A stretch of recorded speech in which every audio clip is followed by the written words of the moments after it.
Good evening, everyone, and welcome to today's seminars. I'm delighted to welcome Professor Bert Kunders, former Dutch Minister of Foreign Affairs and at the moment a Special Envoy of the Worldbank on Fragility, back to SAIS Europe this evening.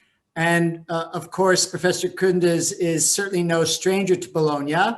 He's an alumnus of the Bologna Center finished in 1980, 2 years before I was here, and finished his degree at SAIS in DC in 1981. And he started teaching at the Bologna Center in 2000, which actually is the year I started teaching as well. And for 3 semesters, he taught a course on conflict prevention, conflict management, and post-conflict reconstruction. Since then, Professor Koenders has had many very high-level positions, but still has been gracious to come back many times as a speaker to SAIS Europe. And the last time he was a keynote for our alumni weekend in 2017 while still foreign minister. We're hoping that in the future, he'll once again come back and be a SAIS Europe faculty member, sharing his considerable experience with new generations of Bologna Center students. Of course, this evening is a dialogue between Professor Koenders and SAIS Europe students, and it's been organized by the class of 2021 Student Government Association, which is represented this evening by Benjamin Schnogel. And Benjamin will introduce and moderate the debate. So let me hand it over to you, Benjamin. Thank you, Director Plummer. Every year, the Johns Hopkins SAIS Student Government Association hosts a lecturer chosen by SAIS students and to celebrate the particular interests of the student body. This year, we are especially excited to be joined by Dr. Albert Kunders.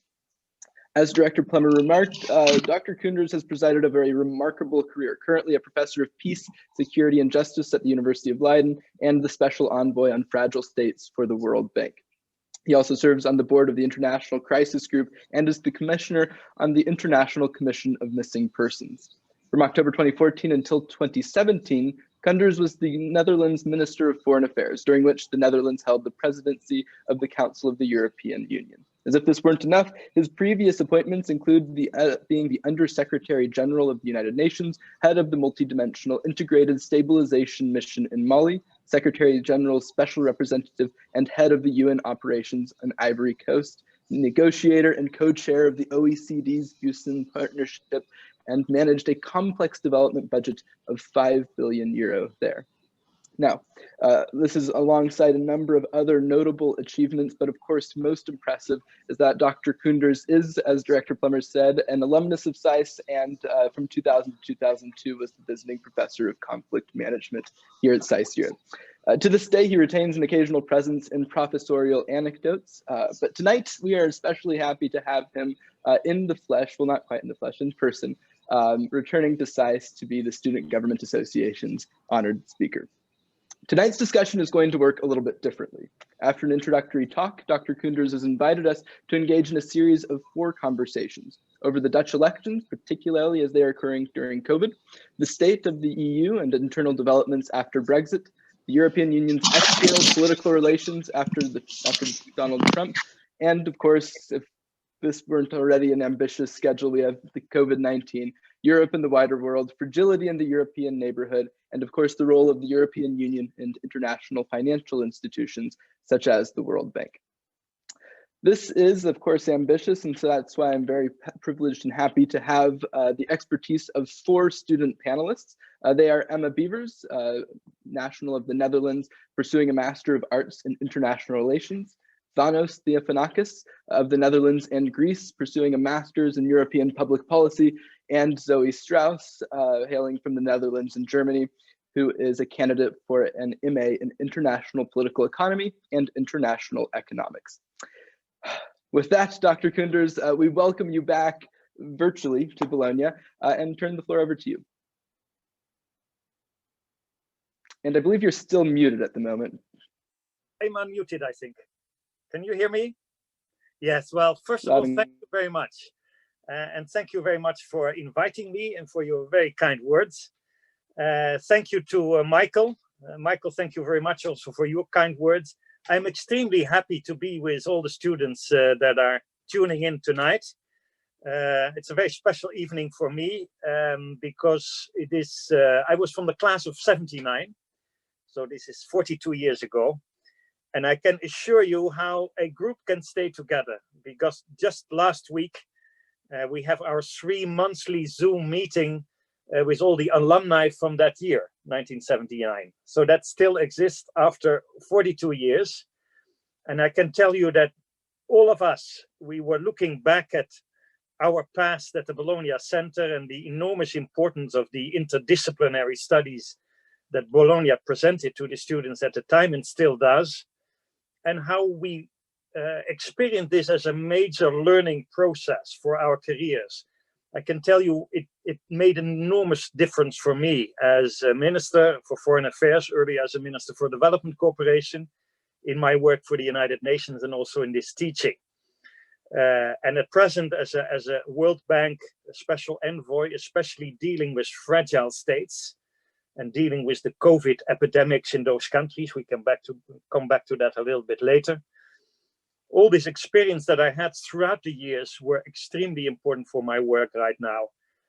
When I was a student, I'm not going to talk about that long, but I think this generation, and that's why I hope we can have a very much of a dialogue in terms of academics, in terms of politics.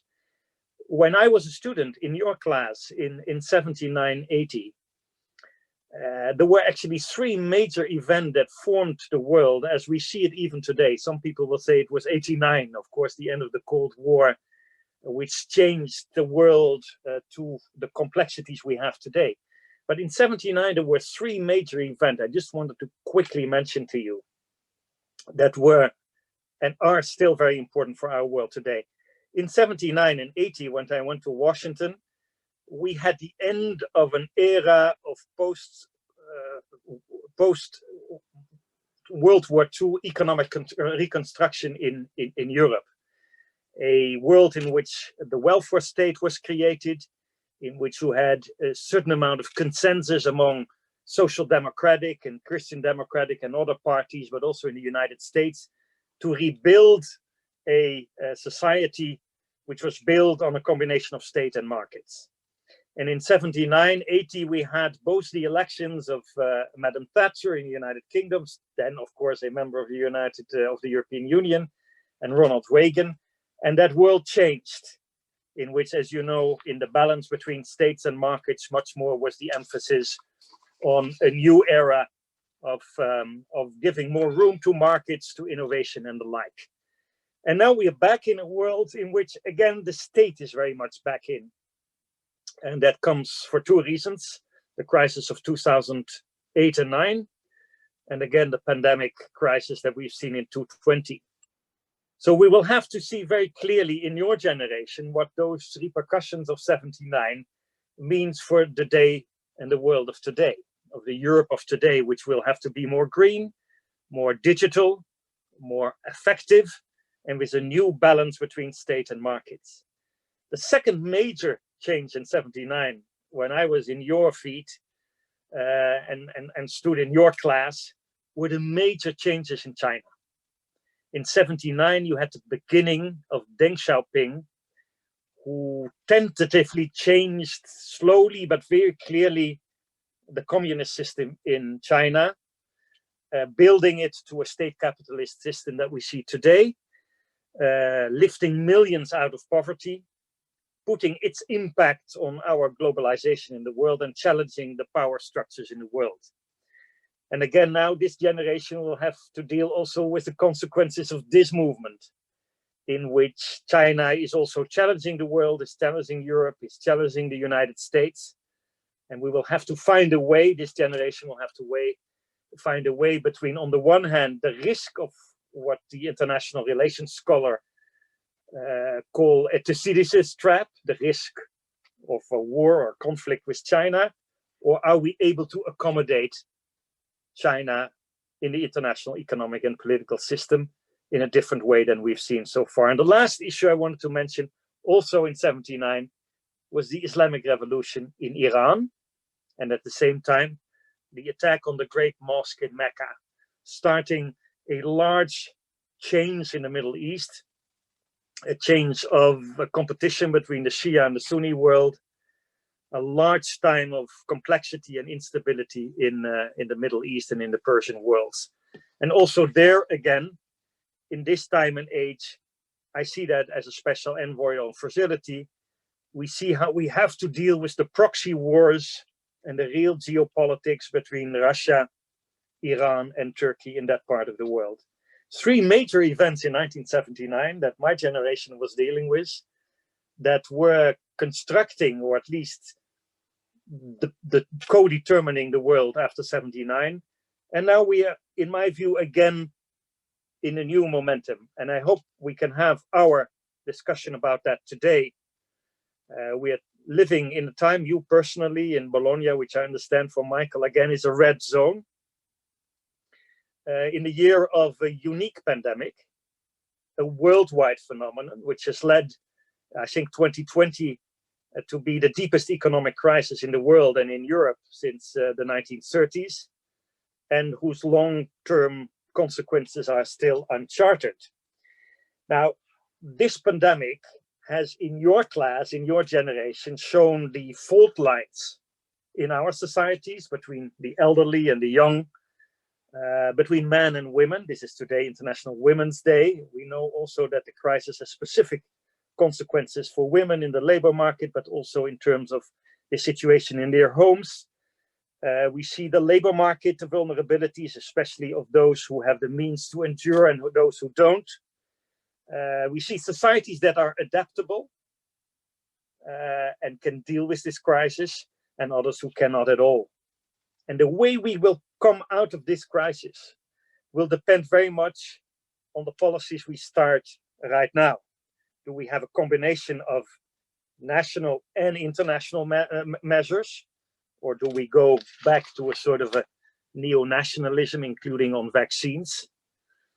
Do we use this major crisis to make our societies more equitable and resilient to prevent future crises, like crises on climate or pandemics, in the area or in the sense of never waste a good crisis? Or do we go in the direction of business as usual? And last but not least, do we reform and restructure our democratic societies in a time of mistrust in politics, mistrust in media, mistrust in institutions? Or do we let the democratic recession we also see in the world take the best of us? And last but not least, and it brings me to the first topic that you are raising tonight, do we build a more resilient and operational and effective European Union that exports stability in the world and doesn't only import instability, which we see right now, and can take more responsibility in a time of erosion of the multilateral system, a complex neighborhood in Africa, the Middle East, and Russia, our European neighborhood, a changing strategic position of the United States, and rivalry and competition with China. That role of Europe will be co-determined in the coming time, and I think the Bologna Center will play a major role on the thinking about that role of Europe. And the electoral season, which is coming up in my country with the elections in 10 days' time, soon enough in Germany in September, in France next year. These are elections that will co-determine how we get out of this crisis in terms of our debt, in terms of our economic policy, in terms of our taking this opportunity to build back better, never to waste a good crisis. But we realize that in the end, what happens in Europe is not only something we discuss in our schools and in our theories, but more and more will be determined in our own countries. If you look at the elections in my country, they deal, contrary to what many people think, with international affairs. only we don't mention it like that anymore. No, it's not about Europe. Yes, it's about leadership in COVID. But if you look to the issues that people are dealing with in our countries, be it in the US or Europe or elsewhere, it's around international migration, identity, and our multicultural societies. It's about winners and losers of globalization. It's about climate change and international cooperation. And it's about, do we take back control from Europe? Or do we rebuild a Europe that protects and takes both the nation state as well as the institutions in Brussels seriously? So you see that all those issues we normally discuss in the international arena as sort of the international issues have become in almost all elections that I know, be it in America on America First, in Britain on taking back control, in my country on the relationship between what happens in my country and the outside world. And in just the country I was active in, the Ivory Coast, it was about migration and about the economic consequences of an international pandemic. The cliche of national politics and international politics become the same in our electoral cycles, co-determines how we deal with the challenges ahead.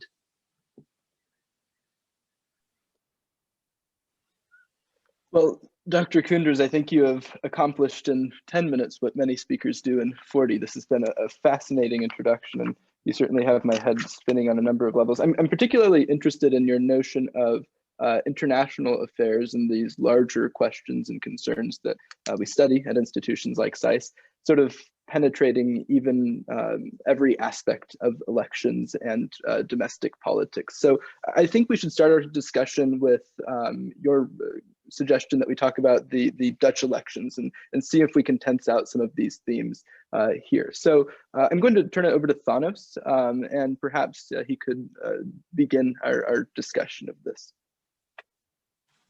Thank you very much, Ben, and also thank you to Mr. Koenders for being here tonight and for your insightful words just now. Something you mentioned is leadership and how we turn to leadership in these times of the COVID pandemic. In the Netherlands, of course, the Prime Minister, Mark Rutte, seems to be more popular than ever, leading his party in the polls, despite recent scandals that forced his government to resign. And my question to you is, to what extent do you believe that this popularity can be attributed to a so-called rally around the flag effect? And to what extent do other factors play a role in this as well? Well, thank you very much also for inviting me. And it's great to see the Dutch students at the Bologna Center. Look, thank you for the question. Just for maybe not all the students know exactly what happens in Dutch politics. Let me, and I go into your question very quickly. Like everywhere at the moment, we've seen that in the US, and I'm sure we will see it to a certain extent also in Germany in September, but definitely in the Netherlands in 10 days. The elections will be completely dominated by COVID. I think even in the US, you could make the point that, you know, the way that the president Trump was dealing with COVID to a large extent, not all factors, but to a large extent was determined by his handling of the COVID affairs. In the Netherlands, you see this quite clearly also. Although there are debates around climate, there are debates around migration, there are debates about economic policy. If you look at the questions and the answers right now, why people vote for the Prime Minister, who I know very well because I was in coalition with him in an earlier government, it is because in general, many people feel that he deals with this COVID crisis in a reasonable way, that he shows leadership.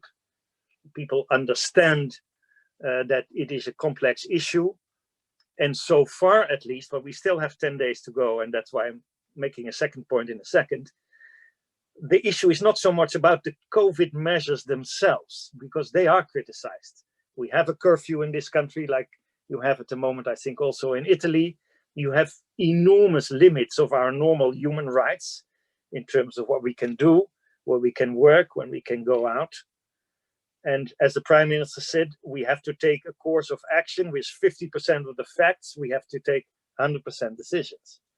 you could say that the fact that the prime minister has this prime minister's bonus, as we call it, because many people think, and I'm not taking any political position here, I'm in opposition to him, but it doesn't matter. There is a reasonable sense that he does this as a leader that creates confidence. And I think you see in all countries that there is a certain conservative mood when a country is in crisis, depending obviously on the competence and the sense of social contract in the country. Is the government accepted?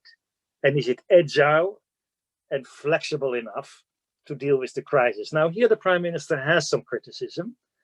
And that brings me to a second point. The Dutch political system, 4 years ago, everybody looked, because then also the Dutch elections were the first in the electoral season of important elections in Europe. We were the smaller nation, but you had Germany and France coming afterwards. The big issue was what happens with populism after Brexit. Would populism win in the Netherlands? You have to realize that also in this country, the second party is a very conservative right-wing, if you wish, racist party. But all parties in the Netherlands are small at the moment. Even the party of the prime minister looks in the polls maximum less than a third of the vote. And that means that the parties after that are even smaller.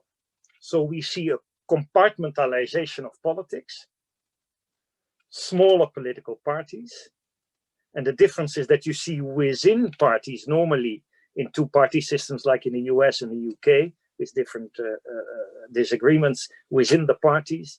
Here you see that there is a proliferation of parties, and we expect, I don't think it's necessarily healthy, 15 political parties in the parliament after next week. That means that a coalition has to consist of at least 4 parties.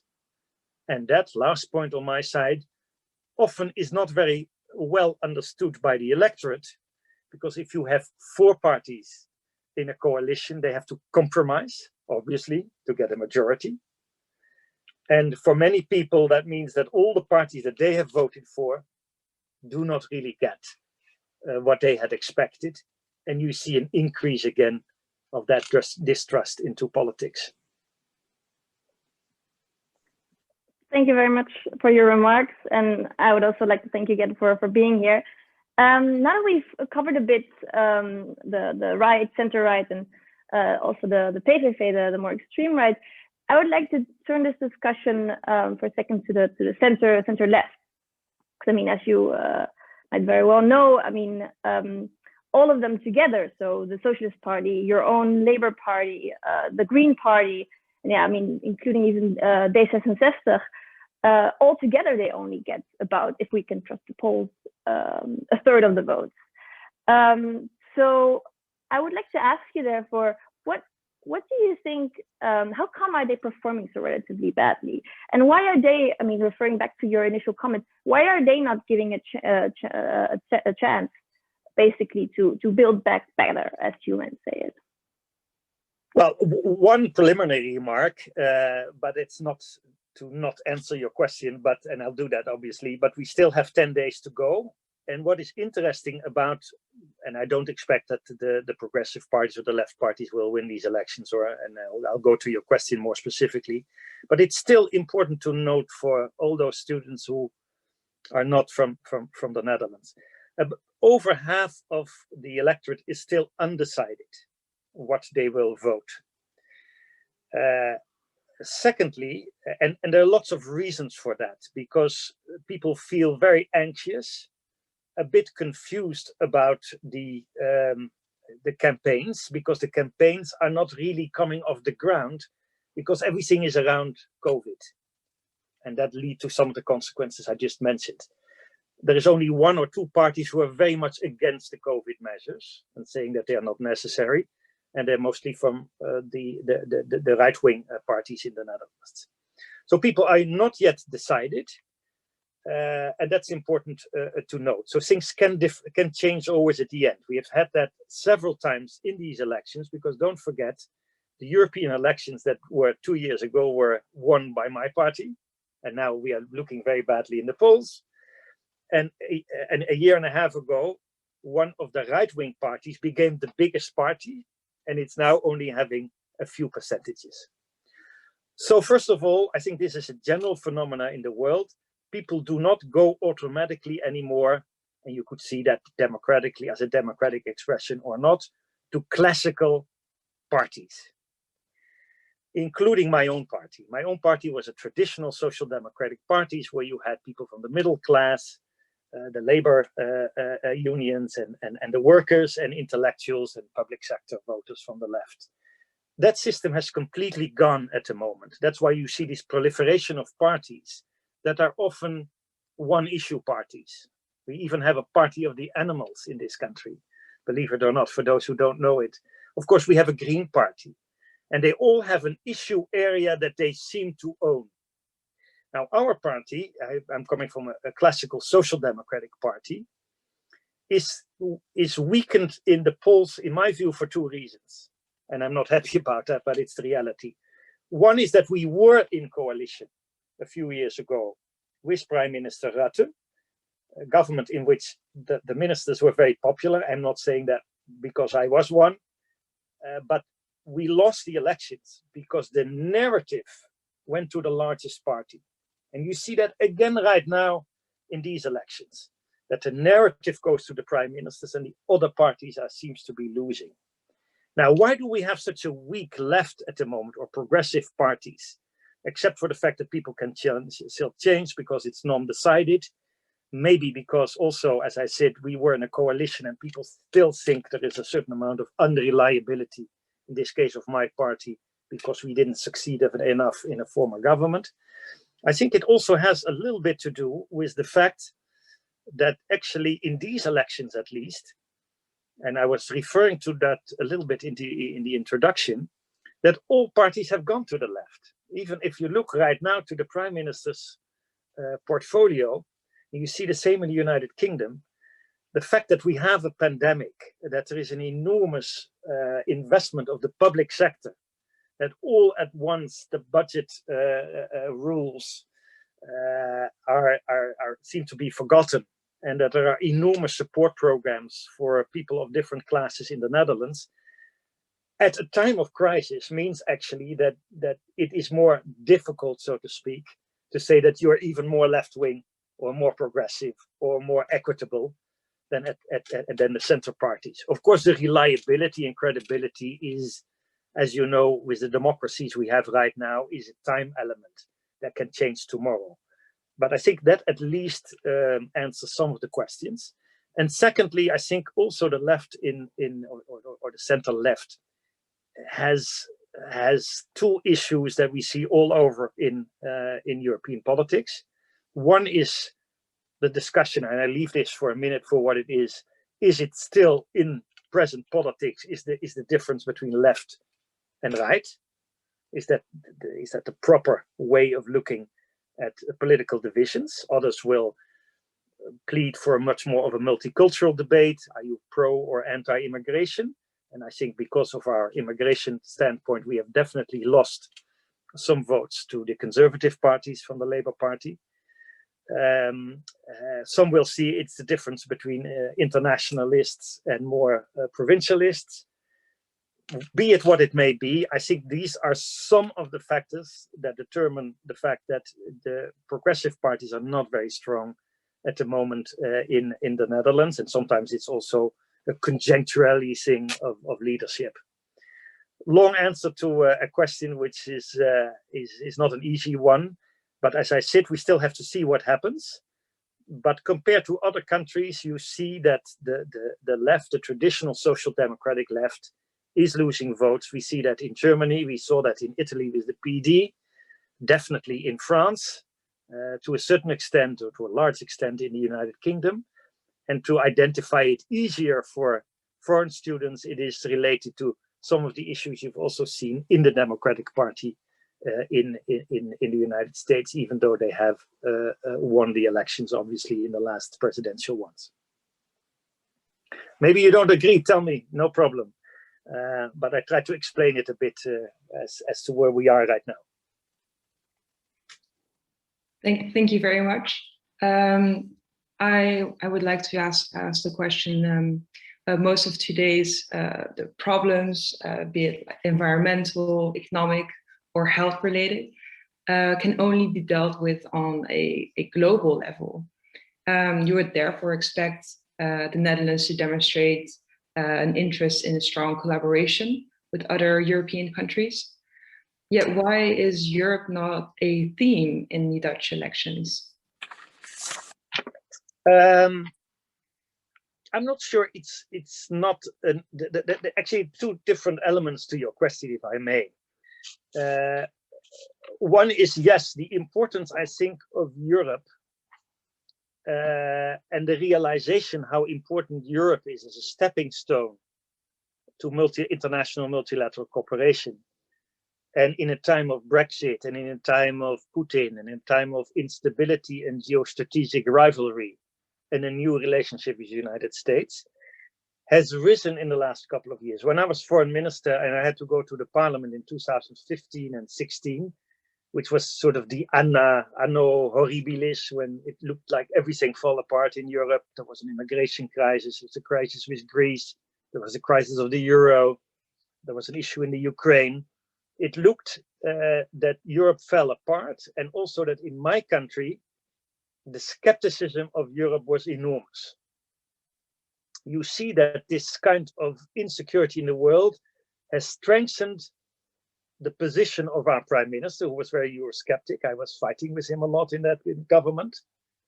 Have made him more understand that the European Union, which is traditionally a shield of protection for smaller countries, is again very important, even if we have a lot of issues on the budget in Europe and on the north and south and east and west issues in Europe. But you could say that the Euroscepticism that existed in 2015 and 16 have waned. Why is it? Does it mean it went away? Not at all. The second party in this country wants to go out of the euro. In the parliament still, it's not an easy go to say that we have to give powers further to Brussels. But in general, there is a more realistic mood, I think, on the necessity of European cooperation. Is it therefore not an issue? It's an issue through other issues, you could say. So climate is an issue. And you see two opposing views, actually. Those who want to curtail migration are in general also against Europe, are Eurosceptic, and maybe have ideas about the euro that it leads only to divergence and to bills for the Dutch taxpayer. On the other side, you see people who work on climate, who see the importance of the climate deal, which is actually presided over by a Dutch commissioner, and who in general would be in favor of, closer European integration to create solidarity within Europe and to have a stronger view outside. So these issues come up, but as I said, COVID in the end determines most of the debate and the leadership question around it. And I think more in general, because of the fact that, the distinction between classical foreign policy and domestic policy becomes more and more fuzzy. Actually, Europe plays a role, but not, let's say today like in 2017, we have to stay in the euro or not. And I'm happy about that, because it means actually that issues are more important than a pro or anti-European positioning. Thank you very much. Earlier, you touched upon the splintering of the Dutch political landscape, with more and more parties becoming part of parliament and also becoming part of the Dutch more broad political landscape. So my question is about that, about how in the current polls, if they are to be believed, there will be 15 parties in the upcoming Dutch parliament. My goodness. Exactly. So my question is, at what point does this start having far-reaching policy influences on policy making in the Netherlands? I don't know. It's a good question. I don't know. It's, it looks like the Dutch, in the end, we will have 17 million political parties. I don't know what's happening. It's, you see, this is of course extreme. On the one hand, you could say we have a complete proportional system. That means there's also great freedom to come up with new political parties. They can also be innovating. I'm sure that, you know, it doesn't matter if you agree with it or not, but there are quite a few people who, you know, have specific interests in issue areas, and they want specifically to vote for parties that support that issue area, be it in the Greens, or be it on migration, or be it even on a party we have of 50 plus, which deals with pensioners and so on and so forth. Look, in itself, I think it has something to do in general with the fragmentation of our societies, of the waning of people's parties that you know, combine different interests and have a sort of an idea of society like you know, was the traditional political party system. I think everywhere in the world, the democracy, the democratic systems are in flux because of the lack of trust that people have in those institutions. The trust here in the Netherlands is still pretty high, including in parliament and the political system. But people go much more for these individualized political parties on specific issues. Does it mean we are ungovernable? No, I don't think so.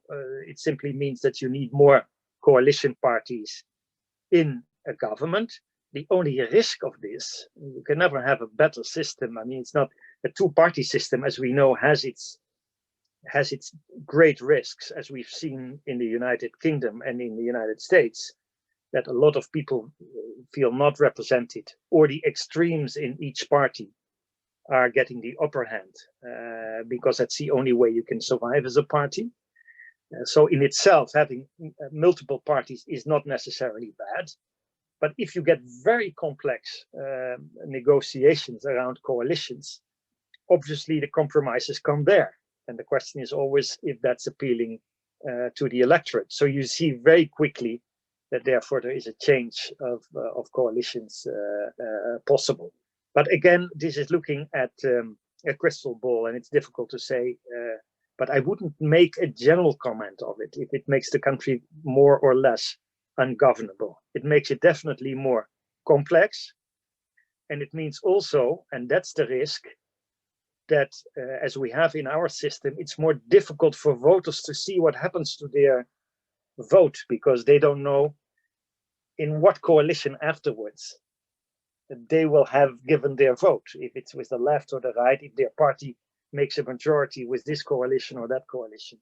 And therefore, sometimes the distrust of the electorate can be increased because of this system. But I think it's not necessarily undemocratic. Well, there's certainly a lot more that we could discuss on this topic, but I might move us to our next consideration, speaking, I suppose, of profound changes and perhaps a bit more stringent and strong positions developing in the world, and talk a little bit about the state of the EU and in particular developments after Brexit. If my fellow panelists don't mind too much, I might take the first question. As the foreigner here, I'm curious if you could, it's a simple question, just tell us a little bit about the role and the position of the Netherlands within the EU and how this has changed since Brexit. Thank you very much. Excellent question. Look, as I said, one general remark, look, traditionally, you have to see that Holland has always been a very pro-European country. European integration was never out of consensus till around the year 2000. We were for the community method, we were for more federalism, we were for more ever closer union. In 2005, I go very quickly through history, not to take too much time, we saw a change there. There was more fear that when Europe became larger and was extended, which we actually supported, it would be also more difficult to get unity. It would be more difficult for smaller countries to have the same role, smaller or middle income or middle range countries like ours. And there was more Euroscepticism. This has gone into waves. And therefore, I would say that since Brexit, two things have happened. One is that because of the fact that one of our closest allies, and the Netherlands has one of the strongest trading links also with the United Kingdom, and also in terms of maybe historically a consensus on foreign policy, which was for open economies, open international trade, not too much economic planning from the Brussels side, sort of a pragmatic Anglo-Saxon point of view. There was, the UK was seen as the closest ally. And so maybe the loss of the United Kingdom was also seen as maybe one of the biggest losses in this country. The Prime Minister talked about the biggest tragedy in Europe in years. There are two consequences of this. One is, except for the short-term issues around trade and the relationships and the complex negotiations we still have with the United Kingdom, is that we have to be more continental. It's not only Atlantic and continental, it's now also very much positioning yourself with France and Germany. And there you see actually two views. One view is that, and I'm not of that view, that we have to create alliances with the countries, the Nordic countries and others, against sort of a German-French leadership that would take too much power, would create too many institutions at the Brussels levels, including around the euro and the euro budget, and that it would be better to have a counter coalition against that. The other position would be, listen, it's very important, but the French and German engine is not automatically there. We can see that already in the differences between France and Germany on issue around foreign policy, around Russia policy, around issues of the economy and so on and so forth. And therefore, it's much more important for maybe one of the largest of the smaller countries, which is a big net payer, to be not only part of that coalition, but to influence it much more from the inside, without excluding all kind of coalitions, obviously, with other of the 27 countries. And that means that since Brexit, we have, for instance, also more cooperation with France on defense, on labor and environmental standards, on tax policy. And we have a discussion on, a little bit also in these elections about what would be the frugal 4 or 5.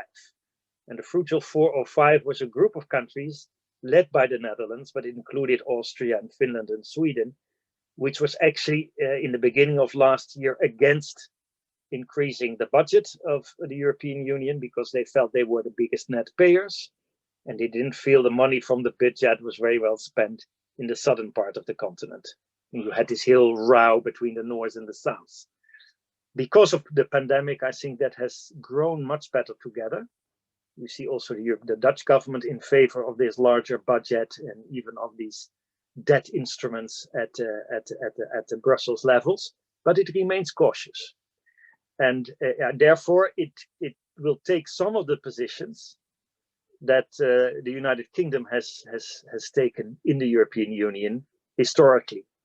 So I think you will see, depending on the internal politics in the Netherlands and the coalition, if we will try to play the role of a small UK, a difficult partner in the European Union that tries to be digital, green, geopolitically stronger, or we will see, and maybe both, depending on the file, we will work more together with France and Germany, and trying also to make sure that they stick together on some of the real challenges of Europe around the Green Deal, around the digital economy, and around foreign policy.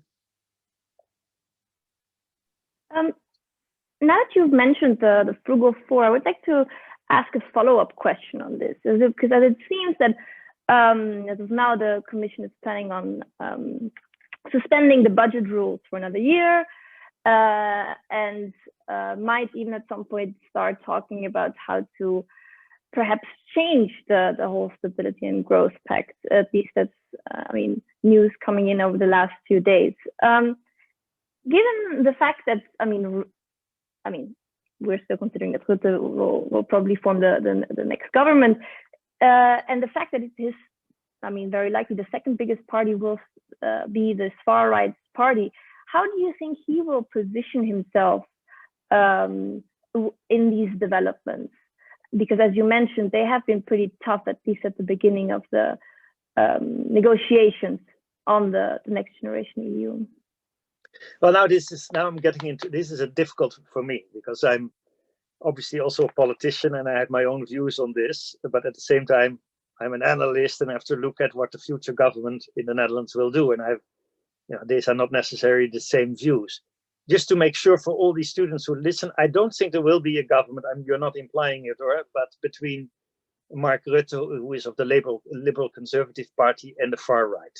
I don't think. No, of course not. But that means he will have to govern. That they will have to govern with other parties. And all these, and some of these other parties are Eurosceptic, like the Christian Democratic Party, or they're more pro-European, like my own party and D66. And probably, therefore, also Rutte will have to deal with some coalition partners, which will ask from him not to be in an extreme Eurosceptic position on this. That's number one. That's what I think will happen, but I don't know the details, obviously. Secondly, on the details of the issues you're mentioning, I think on the budget rules, I don't think there will be much of an issue. I think everybody realizes from left to right, Eurosceptic or not, that in a time of pandemics, you cannot keep the European budget rules, which are, as you know, 60% and 3% at this time as they were. I don't expect that Dutch government will make a whole big deal out of that. Secondly, I do think when you will be right that Rutte would be still the prime minister and keeping his positions, that it doesn't mean that we have now a Euro budget with European debt instruments and large amount of lending and grants, especially for countries that are disadvantaged and specifically hurt by the pandemic, that automatically this will seen by him and by a Dutch government ruled by him as a sort of precedent for further reconstructing a Euro budget and a European monetary system, which would be looking more like a transfer union. So I think still the devil is in the details, and it depends very much also what the German government will do with this. It's unclear. And therefore also the German and French policy differences could be influenced also by the Dutch debate in this. My own view is very clear on this when it comes to some of the major issues. We are now in Europe faced with a new problem of divergence. The idea of the European Union has always been, and also the Euro, that the economies would be coming stronger together, convergence. We know that in reality, because of some of the characteristics of the Euro and the way that countries have become member of the Euro, it became actually divergent. That's why we had these enormous Euro crises, very simplified, of the last couple of years. And it will be very key in a time of pandemic to see, for instance, if you take a country like my own or Germany, you look to the state support to the industry. There is so much more than you can see in Southern Europe, that you see already there are new elements of divergence created. And therefore, I think the question you raise is a very important one. How do we keep the European economies together on a growth path based on a green and a digital economy in the medium and long term? And I think that will be reinforcing the European institutions, the European capital market, the European internal market, but also the European budget. That's my view, but it's not necessarily the view of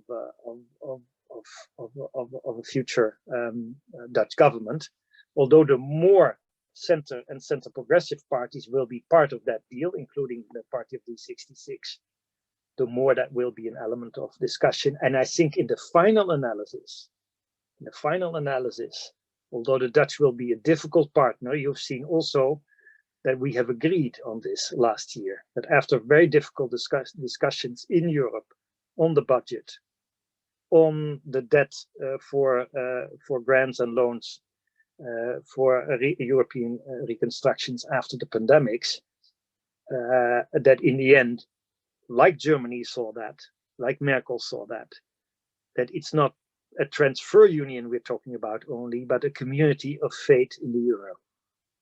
And that also this country which profits tremendously with an undervalued euro when compared to when it would be on its own or together with Germany, and the enormous profit we have from the internal market. That in the end, this still will define Dutch policy. On another note, I believe you already briefly mentioned the pandemic, and I was wondering, as we eagerly watch the vaccination rates climbing, it seems Europe is lagging behind. What does this reveal about the European Commission's centralized approach to planning the vaccines rollout? Will this have effects on the political feasibility of future cooperative efforts? So basically, in other words, do you think the pandemic has strengthened the European Union or has weakened it? So far, I think it has strengthened it, but you are quite, I just mentioned already in which area, namely on the budget, in economic policy, in trying to make efforts towards convergence. We still have to see if that works out or not. But on this issue, yes, I think it was a major, it was not a great moment for the President of the European Union, Mrs. von der Leyen. Look, but still, I think nobody at this stage, although it was not very smart of Europe, they made two mistakes, namely on thinking that they had the expertise and the risk-taking capacity to early on deal with the pharmaceutical companies and make good, legally sound production agreements. They made a mistake there. There's no doubt about it. It was pretty stupid. But at the same time, I don't think it would lead in any country to the idea that we could have better done it individually as nation states. Still, this issue of combining the efforts to get as well investment in vaccines as well as production and supplies was seen as positive. But it teaches another lesson, I think, to Europe. We go sometimes from one extreme to the other. When you talk about European integration, it doesn't mean a nation state doesn't count. The European Union is a unique cooperation of United Nations in a form that doesn't exist anywhere else. In vaccine policy and in COVID policy, of course, a lot of politics is national. That's logical. You have your own social contract, your own health systems, your own payment to people who are disadvantaged. There's nothing wrong that's being done nationally. What you have to do European is, of course, where there is a European value added, and that's on the economy now, and that's on vaccines. They made a mistake there, including with the United Kingdom. And it teaches a lesson. Don't make immediately, and that's what the European institutions sometimes do. As I said, from one extreme to the other, now we are geopolitical economy, geopolitical Europe. Now we are dealing with all the vaccines and the public health. Now we are the Green Deal is only European. No, it is important that we have a vision of Europe around these three issues, but at the same time, there will be always, it has to be very practically looked at who's best at what. My own experience being a minister, and when we had these enormous difficulties in 2016, when we had the leadership of the European Union, at least the presidency, that it's not only the vision that you have in Europe on immigration or on vaccines policy, but you have also to have the capacity to coordinate and implement. It sounds very boring, but I had to call a Greek minister to see if we could supply 20 translators for the new asylum agency in Greece. It sounds like something very down to earth. Yes, it is. But if you don't combine the vision in your question on vaccine procurement with risk-taking, timing, and operational capacity, you shouldn't be boasting on this. You should really invest in these capacities. and then say afterwards, yes, we can do it. So I would like to ask a question that also has to do with combining vision and the capacity to actually carry out that vision, although in a different topic, namely the protection of rule of law in Europe and the role that the Netherlands might play in that. So for a little bit of background, the Netherlands has recently profiled itself as one of the European champions of the protection of the rule of law, introducing the backstop mechanism in the next gen EU. And also over the course of the past years, it was a Dutch commissioner and a Dutch member of the European Parliament who started both Article 7 procedures that are running right now. Recently, the Dutch Parliament introduced and accepted a motion calling on the government to move forward with an Article 259 procedure suing Poland specifically over its violation of the independence of the judiciary. But the Dutch foreign minister, the current one that is, decided not to move forward with that.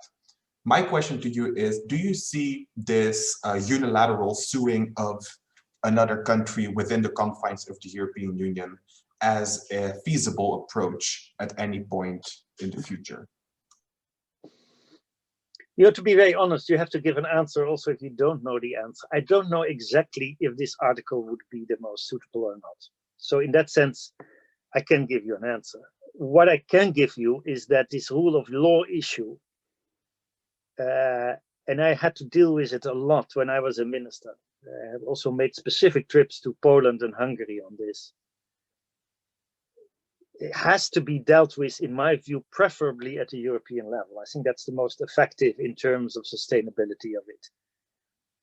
My sense, we started up with this rule of law mechanism, which was already extremely difficult. I remember during our presidency, it was even difficult to put it as an issue on the agenda as chairman of the European Union, because it would be vetoed and so on and so forth. And we found all kinds of formulas. Now, the issue has become much more at the forefront on two levels, namely by the European Commission, as you mentioned, by the European Court, and by the European Council.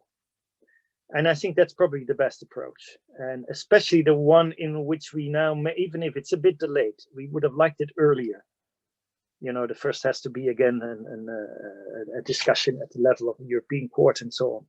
But in itself, to make the relationship between structural funds and the rule of law mechanism seems to me a very effective one. I see also that in politics, finally, the European Christian Democrats have basically kicked out Orban's party. And we have, for me, the means are, I don't know what the most effective means are. Maybe your instruments might play some role, but I think the key is that we do this at the European level with European institutions from a point of view that we are a community of values, first of all. So the rule of law is a constitutive element of membership of the European Union. And secondly, even if you don't want to look at it that way, and I'm sure court cases will happen there, is around the fact that the internal market cannot exist if companies or entrepreneurs cannot be sure about what a judgment is of courts in Poland or in Hungary. And therefore, I think these two avenues around the International Court of, the European Court, and the issue of using it politically in the Council is probably going to be the most effective.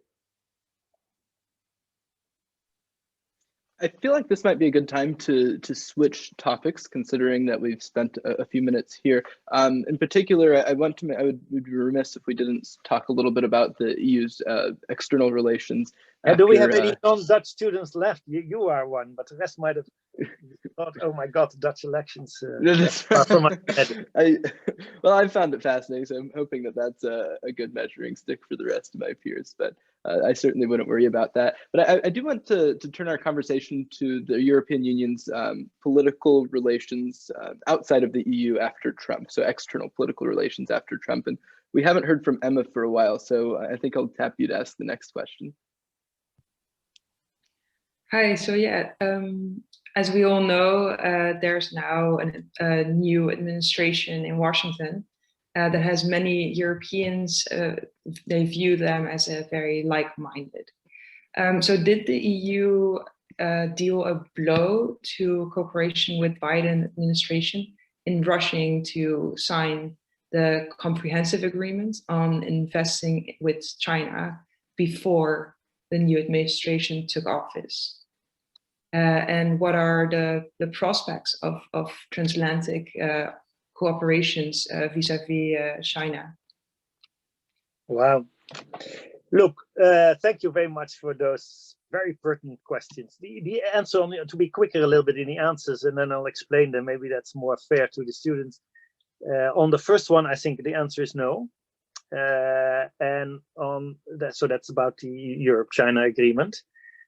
For some reason, I think it went too quick, but not because of the fact that we wanted to deal with the United States. It was too quick because I think on labor standards, the investment agreement between China and the European Union is insufficient.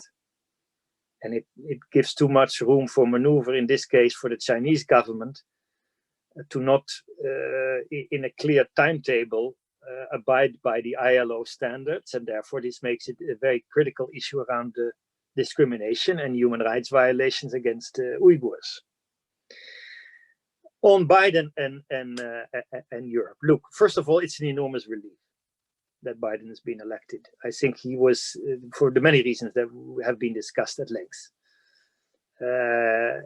And not only because of the fact that Trump was not only capricious, but he was really targeting Europe and trying to actively divide Europe. And I remember the way he spoke to Angela Merkel and others was almost personally, she was almost personally insulted by him. But okay, that's the reality of it. There are other things to be said about it. It's much more complex. But I think we have to look at two things. One, both in the European Union and in the US, most politics will first of all be overcoming domestic divisions. If you don't overcome domestic divisions, you cannot have international policy. That's the same in the US right now. And I'm actually quite optimistic about it right now, but I don't know.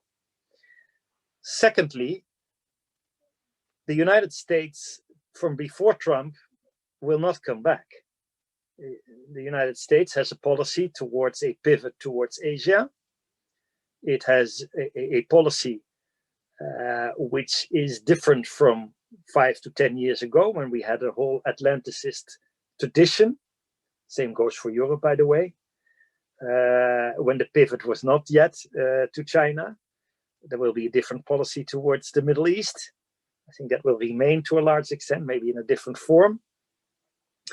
And therefore, I think the first lesson is, and I'm very much a transatlanticist, and I very much am working as we speak on different agreements, again, how Europe and the US can work together on China, on Russia, on international trade, on reviving the UN, on dealing with autocratic regimes, on giving a new impetus to international health cooperation, on dealing with developing countries, and so on and so forth. So I think there's a new chance there. But the chance has to be built on a realization the world has changed, and that there for Europe, and I'm saying that especially to my European colleagues, that the time is not there to sit back and think, okay, the Americans will take the leadership and they will be again as always. No, it is a time very much for Europe to responsibilize itself. Responsibilize itself in defense and security, in its immediate neighborhood. I don't think the Biden administration will automatically again be engaged that much in Libya or in other places, maybe more productive and more supporting of European efforts and not countering them. But the first responsibility will be on Europe. So I think the most important is that we invest in a transatlantic agreement, that we realize that both have their own interests and that we immediately talk about them. Give you an example. On trade, you see also the Biden administration say there is a Buy American First Act. At the same time, we see that there is some relief of the Trump trade sanctions. Could we together, Europe and the US, work on standards worldwide, on labor and environmental standards, and international trade agreements and strengthening of the WTO. That will be a great agenda in which we don't completely agree, but where we have to find each other and both take responsibility for the cooperation. It's on the economic field. When it comes to China, as you requested, could we come to a policy in which we find the good balance between conflict and cooperation in China?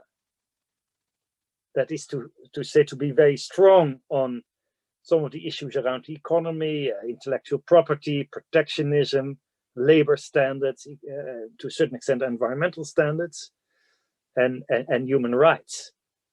Without what you saw a little bit under the Trump administration, Europe divided by China and by the US being forced to choose for one of the two. So I think it will be a new transatlantic relationship. It will not be as in the past. There are also new generations, even if Biden is not necessarily a new generation. I'm very happy personally with some of the people who are in the Biden administration because I know them from my time in government. And not only dealing with the big geostrategic questions, but with what is very often underestimated in Europe and in the US alike is the relationships with Africa, the relationship with development, with fragility, with conflict. That is something I think we can find each other, and we have to rebuild and strengthen our relationship. Thank you, Bert. Sorry, Thanos. I just actually wanted to pick this thing up that you mentioned. You started mentioning Africa, and a country also in particular. You mentioned Libya, and it's of course a country that is very important for the EU in terms of energy, its location, in terms of migration issues, but also overall stability in that region. And considering that Italy and France have quite diverging interests in the country, how do you feel the EU will manage to secure both its humanitarian and stability interests? And perhaps you could also expand a bit, because you mentioned that the US might be reluctant to play a role there. If you could expand a bit on that, why you see that unfolding as you are thinking. Well, first of all, your premise is very correct. I think it is a disgrace for Europe that it's so divided on many issues of foreign policy. We've seen that just with Russia, and we've seen it with Libya even worse. And Libya is not every day in the news, but it's a country of 6.5 or 7 million, or even something like that, million people, which is very close to our borders, where there are enormous human rights violations, where there are over hundreds of different militias, where an intervention in 2011 has led to enormous chaos, where those who intervened didn't take much responsibility for what happened afterwards. The reason that I was leading a peacekeeping operation in Mali afterwards has a little bit to do with the fact that Libya became a chaos, and most of the weapons and some of the fighters there were exported to the weak area of the Sahel. So first of all, the unity in Europe is a disgrace. We will have to vote by majority, in my view, on foreign policy. Otherwise, we can discuss this question of Libya for ages, but it won't make any difference. Of course, France and Italy must be able to have a common position on this. Look, the position was a bit that, Italy was most fearful of migration and made deals with specific military groupings in Libya, and France was dealing more with Mali and terrorism and or at least critical towards Turkey. The reality is that although the United Nations fortunately has taken some more active position recently, Europe has lost its initiative in that region and giving it to Turkey and Russia, and to a certain extent Egypt and the United Arab Emirates. That's the reality if Europe doesn't take its own responsibility. So if we are able to overcome this, I would hope so. If I would be a foreign minister right now, I would put all my efforts on it. We had in 2017 in the Netherlands behind the scenes, because we are not, a sort of a big power that has certain interests. So we were seen as impartial. I had several of the people involved in the Netherlands for informal talks. we will have to deal with this in a different way. And that means, first of all, that since there is now a ceasefire on paper, that the key issue will be, a strong European unified position on this towards Russia, towards Turkey, and with the United States. I think that's absolutely key. Second, in Libya, as you know, it's an oil exporting country. You will have to, Europe can do much more to invest in making sure that the institutions in that divided country become decriminalized and decorrupted, at least help to catalyze it. They can decide on it. And so there are more possibilities. And I think the lesson for Europe should be, you either export stability or you import instability. We almost had in 2015 and 16, Europe falling apart because of migration from Syria and Libya and other places. Then the question seems to be resolved to a certain extent, and then everybody forgets about it. So the key is strategic culture in Europe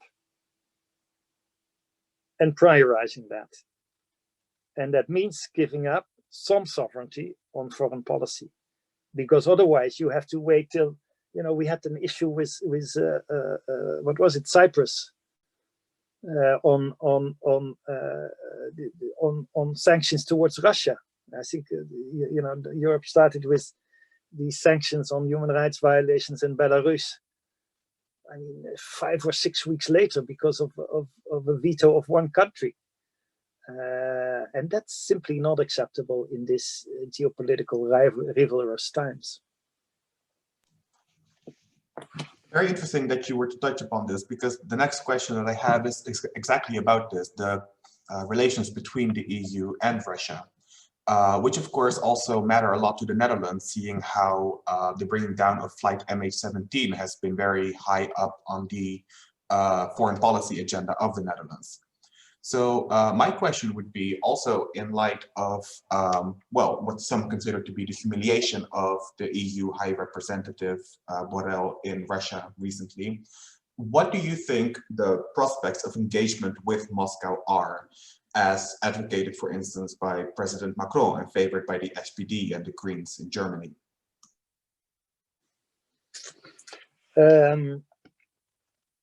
Look, first of all, the point is, can we come again on this with a certain amount of unity in the European Union? And within that, do we choose the path of Macron and the SPD or not? On the issue of unity, I think we've seen so far only enormous differences. Even between Poland and Hungary, there are enormous differences. One very close to Russia, one very distant from Russia, and talking politically, obviously. And the relationship with Russia is automatically one of conflict and cooperation. I find actually the position of, and I'm not at all in that sense anti-Russian, I think we should be much closer to the Russian people. I think we could do much more in student cultural exchange and so on and so forth, in arms control, in environmental cooperation and so on and so forth. But there is no doubt about it that at the same time, because of MH17, after all, this was a major consequence of Russian policy in the Ukraine.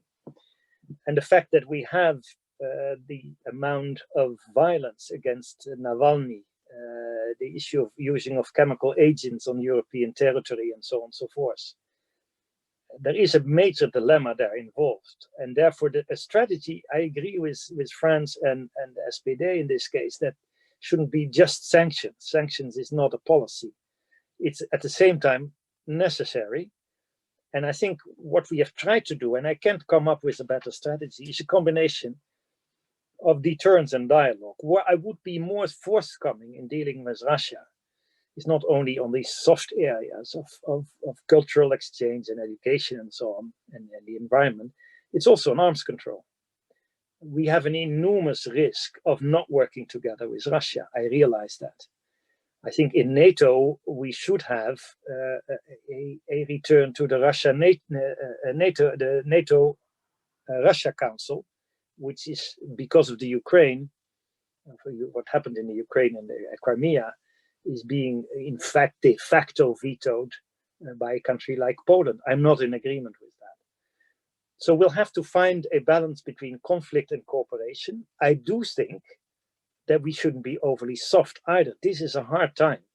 The conflicts are serious in terms of deep stabilization of our democracies, and the way that we see situations in the Belarus and so on and so forth.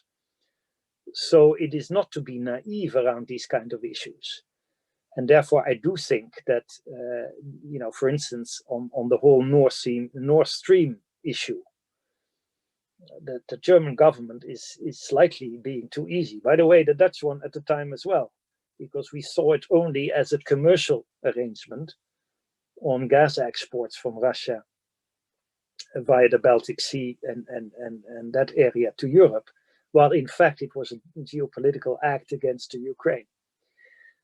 So I find these the German and French position, at least as you depicted, not yet very convincing, but it doesn't take away that I realize that on issues that are crucial for our European security, our common security, we have to do more in other areas and shouldn't be vetoed by, for instance, this issue for dialogue on nuclear weapons, on cybersecurity, and so on and so forth.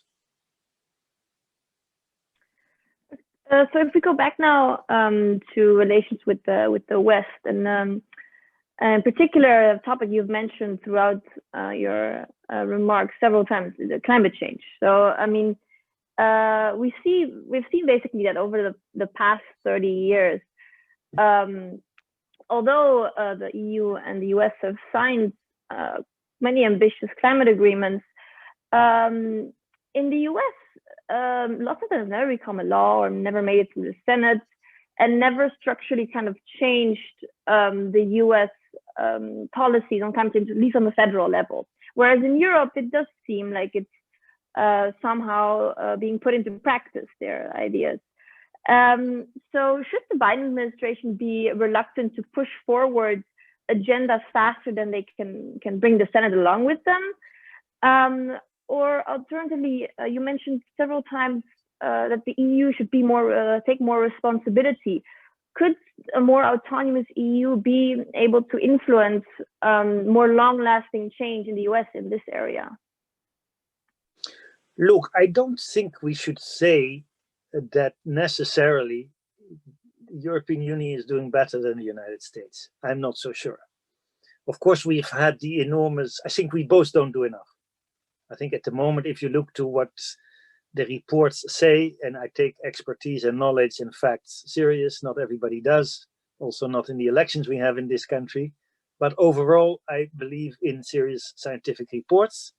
And that means we're by far not yet even abiding by the Paris Agreement. That goes for Europe and the United States. And it's in individual countries, it differs. Like it differs in individual states in the United States. It's different if you are in California or Texas.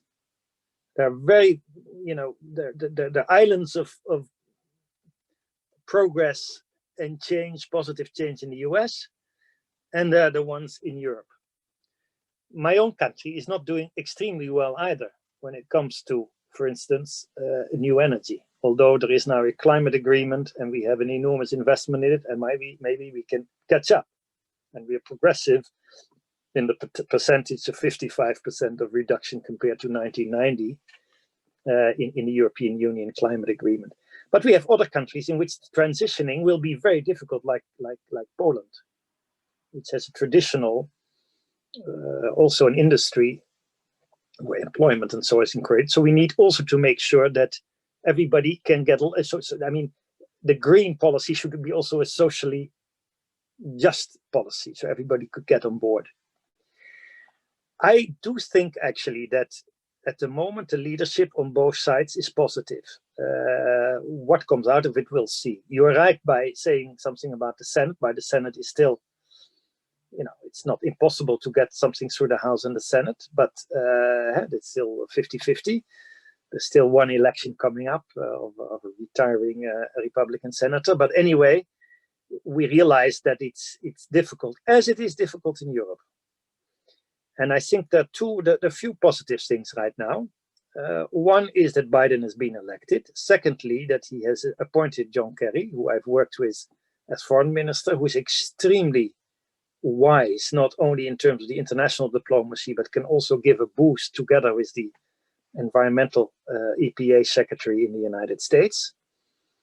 And it will be up to the presidency, Biden, to see to what extent he can form this into a green economy in which he takes also jobs, education, and work in this green philosophy, so that he can take with him the people also of states in which it's much more difficult.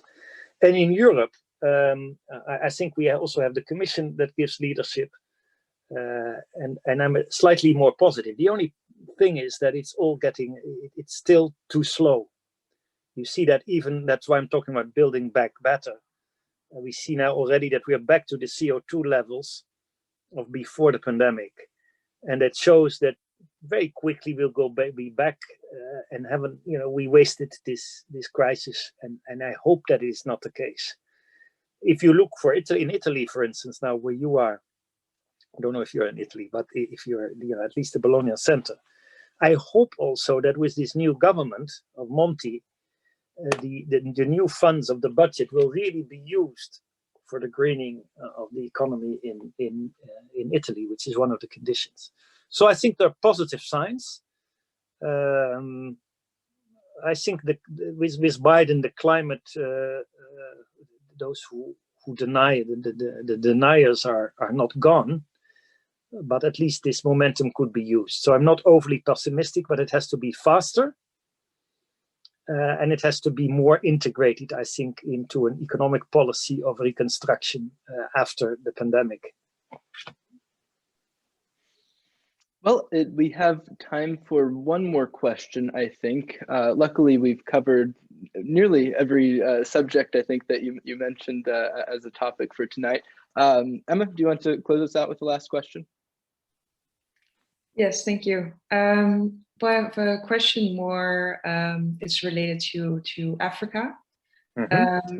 You've briefly touched upon it already, but I was wondering, the Biden administration demonstrates he plans to running things differently than the Trump administration.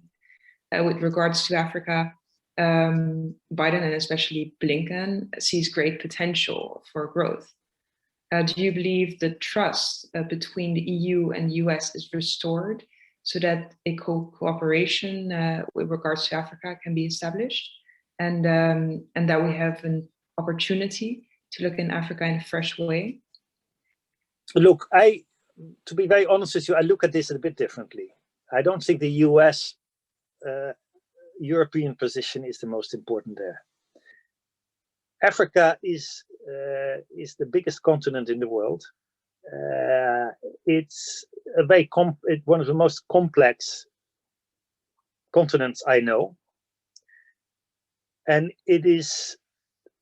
It has 54 nations. Of some are growing economically, some are in conflict, some are working together regionally, but all of them are taking the initiative more into their hands as to whom they work with. Most of the countries, if you look now worldwide, 100 of the 193 countries in the world trade more with China than they do with other countries. Same as you see in Africa. Many trade and investment relationship with China in Africa are with China and with Europe, and to a certain extent also with the US. So I would like to look at it a bit from the African perspective, rather than would we have an agreement between the European Union and the US. Look, of course, that's important that they don't disagree. Let's, for instance, take the whole conflict in the Horn of Africa that we have right now, with Ethiopia intervening in Tigray, massive human rights violations, very difficult geopolitical region with influence from the Gulf states and so on, determining also, poverty and humanitarian situations there. It is very important that there is a European-American cooperation there. I agree with you on that point. But more generally, I would say it's important for Europe to have a strategic partner in Africa. Africa is not just a poor nation where we just have to look at as if it's, the risk of migration and the risk of terrorism. Yes, these are there. But if we don't look at it as a continent that's closest to our borders for the reasons I earlier mentioned in this debate tonight, then I think we will not be able to use to have all these issues resolved. I mean, I don't think the new Biden administration will commit more in terms of economic support or military support, if that would be necessary, all at once. I think it's not their first priority, although I think the whole issue towards development, towards humanitarian aid, towards peacekeeping is much more productive in this American administration than it was in the last one. And there we could cooperate more. Well, Dr. Koenders, as with all good talks, you've opened up as many new questions and curiosities in me as you have answers. And so I thank you for that. I'm particularly compelled to see the three things that you mentioned at the beginning of your talk, the sort of end of World War II economic construction, the changes in China and the Islamic Revolution sort of having echoes in the topics that we've discussed and in the examples you've given. And I find that quite compelling. So thank you so much for your time. We've really enjoyed listening to your thoughts, and we hope to see you here at SAIS Europe soon and in person this time. For God's sakes, we've got to get that to happen. So thank you again. I wish you all the best in the Bologna Center. As I said, it's a great university. I think, I thank all the people who did this and prepared this, and the students, and Alessandra, and the leadership of Michael, of course. But don't give up, because you're all in COVID. I think there is light at the end of the tunnel, and you will have a little bit more normal lives. And think through. You have a little time to think through what these questions mean in post-COVID times. So I wish you lots of luck with that, and at least some pasta at the end of the year when you are all back there, hopefully. That's right. Thank you. Thank you very much. Thank you very much. Thank you. Thank you. Thank you.